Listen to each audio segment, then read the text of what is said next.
This speaker, we love her in her sales in 60 seconds, but now today she's going to make us fall in love all over again with sales because she is talking about sales vitamins to scale up and sustain.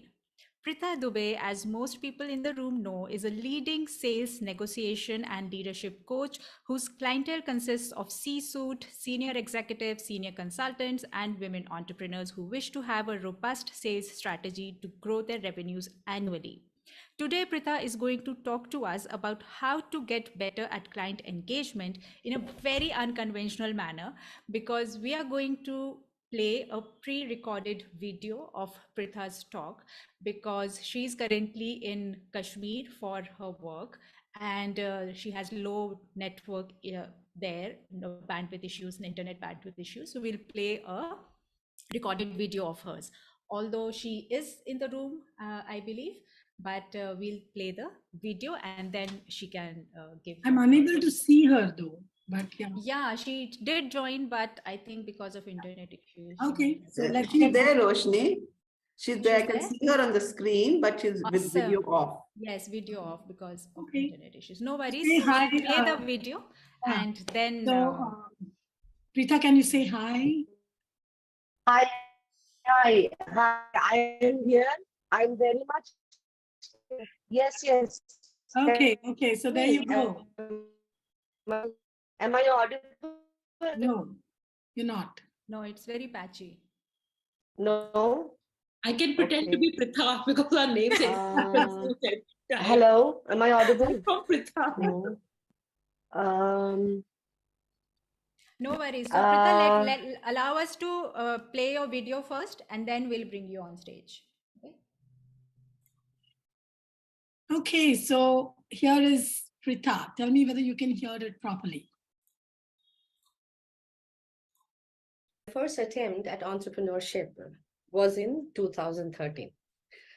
Prior to that, I was a salesperson for 12 long years. Suddenly, I decided I wanted to be an entrepreneur, and that too, an image consultant, and wanted to become a corporate trainer in the space of perception management.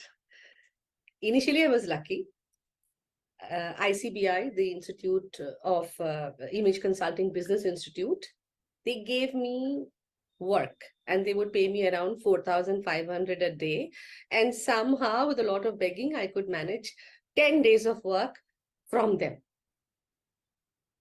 It was all going very good. I was quite thrilled because I was getting amazing feedback from my participants. And I was like, yeah, this is a place to be. And I had big dreams from myself and from my business. And it was a passion for me. And I was like, yes, I'm going to make it. I started taking it to the clients, to the corporates that, I'm a corporate trainer in image management and I want to do some corporate training for you. This is when I started facing those typical questions. Where all have you trained before? How many participants have you trained? What is the impact you have created? I didn't have the answers to these questions.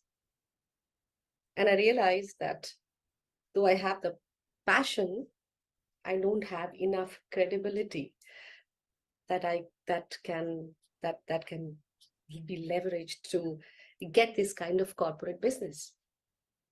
So by September 2013, I started to feel that pinch, and which gradually became a nagging pain because I was living off my savings. I had almost dried my entire savings. I didn't know, in a place like Mumbai where I was paying a rent of 50,000 and somehow managing 10, 12 days of work, which was giving me some 45, 50K a month. Yeah, it cannot be a comfortable living. I was literally hands to mouth, and every day was a struggle that how am I going to survive? How am I going to pay the bills? I went to a lot of senior trainers. I thought, I hoped that I will get some mentors, somebody will suggest and advise what is it that I need to do, or help me, take me as an intern and give me some work. That didn't happen, but I did get good advice, and a lot of them said that, Pritha, have patience, have faith.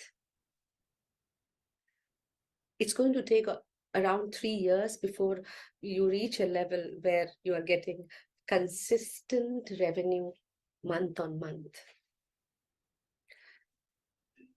And by that consistent revenue, they've meant around comfortably 25K per month is what you would be able to draw. But 3 years, the problem is with no more savings and no earnings, I would not have survived for 3 years. I knew I had to do something, and somehow getting back to a job seemed like my only lifeboat, because I was pushed against the wall at that point of time. But the thought of leaving this passion of mine behind and getting back to that corporate job, that was painful. It was very painful. It was killing me. And that's when I thought, why not apply to some training company and work there as a trainer?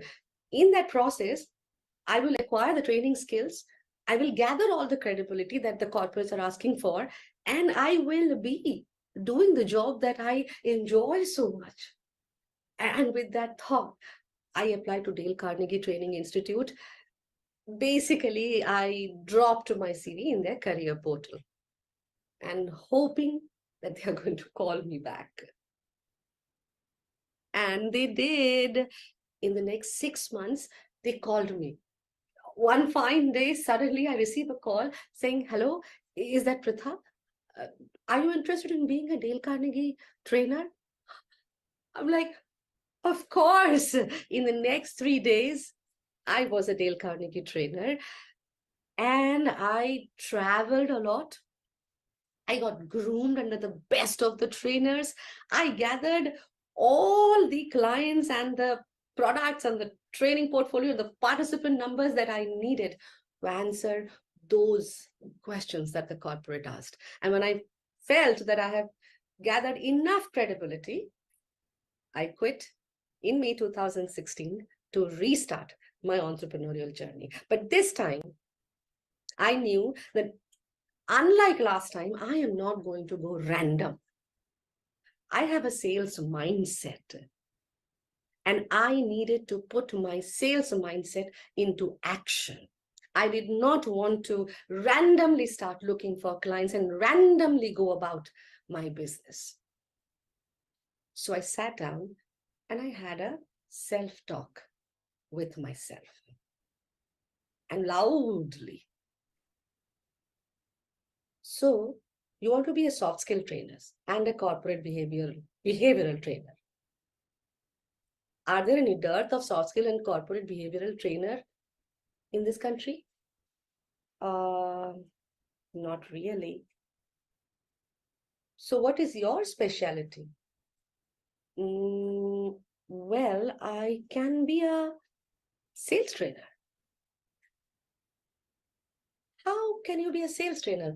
Why will they hire you as a sales trainer? What do you bring? Something unique? Yes, I am a sales trainer who has done sales herself. I have dirtied my hand. I understand that function very well.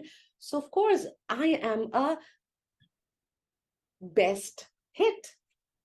Great. Could you also find some low-hanging fruits that would immediately hire you so that you don't have to put in a lot of hard work?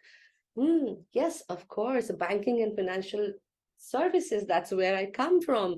I've sold that product. I understand that, yes, they will be ready to take me. But doesn't BFSI in India already have in-panel trainers and they run a calendar program? Don't you think it will be too crowded? Will you be able to enter this market? That's a good thought. And that is when I invested close to 6 or 7 months in searching for a new market, a market that is not so crowded, a market that has banking and financial services, a market that requires a sales training, a market that will welcome me with open arms. And after searching and looking at various different markets and whether there is a alignment, I finally found Bangladesh in 2017. That's how Bangladesh started for me. And of course, the added advantage, I am a Bengali, I can speak that language. What happened to my entrepreneurial journey after that? I opened Vietnam, Sri Lanka, Myanmar. And guess what? India noticed me too. And now I have Indian clients, and not only from banking and financial services, from everywhere. They are all now coming to me on their own because they want sales training to be conducted for them. Sales is a science. Doing a business is not just randomly going about in the market. It requires a strategy and it requires a mindset. You will get the success.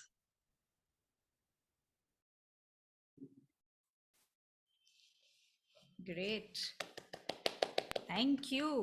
Loved the self-talk with self and the role playing that you were doing, Pritha. Are you there in the room? I am here. Can you hear me? Awesome. Yes, I'm we can hear you. finding it difficult to speak with you because of this poor network here. No I hope worries. I'm audible. Yes, yes, crystal clear. Yes, how was the All right. experience of recording this? Let's see. You should not ask me Finally, that question. You should actually ask me how was the experience of finally coming over here and how was your